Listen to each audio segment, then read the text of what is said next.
Assalamu alaikum students, I am Shakeel Ahmad. Today we will discuss Pakistan's relations with the United Nations Organization. Pakistan joined the United Nations Organization on 30th September 1947.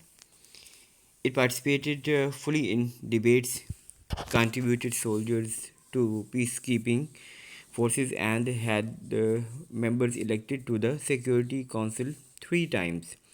It is committed towards working for international cooperation to maintain peace in the world and to establish respect for human rights and liberties. Just like it spoke up against the occupation of Indonesia by Holland, as well as in favor of freedom movements in a number of states such as Morocco and Algiers. It also has taken up the Palestinian issue in the United Nations in opposition to the illegal occupation of Palestinian lands by Israel. Uh, Furthermore, Pakistan has also contributed regularly to United Nations peacekeeping missions in the areas of conflict. Pakistan has benefited greatly from its membership of the United Nations Organization. It has become acknowledged as an important member of the world community and has received a number of loans from the World Bank to assist in its economy. The World Food Program, known as WFP, has also played a significant role in helping to provide for Afghan refugees after the outbreak of war against the Soviet Russia. The World Food Program also has also provided food and healthcare for women and girls to promote primary education in Pakistan's rural areas, especially. However, the Pakistani government has not always been satisfied with the intervention of United Nations in its own domestic affairs, domestic or international affairs.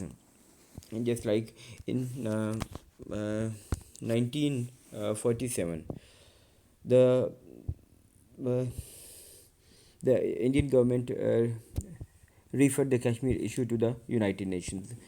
What organized a ceasefire, and it left Kashmir divided between India and Pakistan. So, under pressure from Lord Mountbatten, the first Governor General of India, India agreed that there should be a plebiscite to determine the wishes of the Kashmiri people. Plebiscite means referendum. Despite constant demands by Pakistan in the United Nations for that plebiscite to take place, the United Nations has been unable to enforce it all the time. In much the same way, another issue, Hyderabad Deccan. Uh, Hyderabad's complaint about being dismembered by India in 1948 is still before the Security Council. In 1948, Lord Mountbatten, the first Governor General of India, signed the orders of uh, army intervention into Hyderabad, Deccan. Next one, the Kashmir issue. It played a significant part in causing war between Pakistan and India in 1965, where the United Nations intervened to bring about a ceasefire.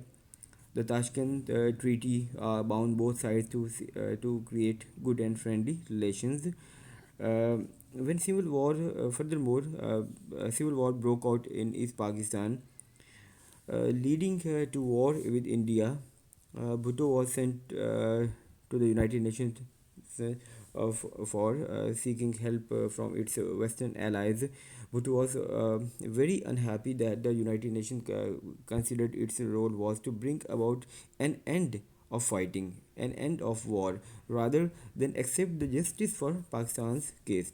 So he was extremely disappointed and he came back Uh, Furthermore, a peak point of dissatisfaction for Pakistan towards the United Nations was that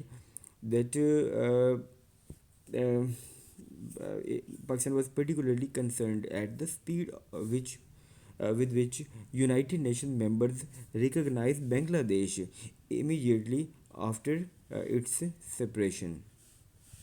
In the case of uh, canal water dispute, the United Nations played a very positive and significant role when the president of World Bank made a recommendation that it should provide financial and technical assistance and support to resolve the issue between India and Pakistan. This proposal formed and provided the base of Indus Water Accord or Treaty, what was signed in September 1959. So the World Bank also provided uh, financial aid to help Pakistan to establish hydroelectricity and soil uh, reclamation programs. So, in this regard, two dams and seven link canals were being constructed. Uh,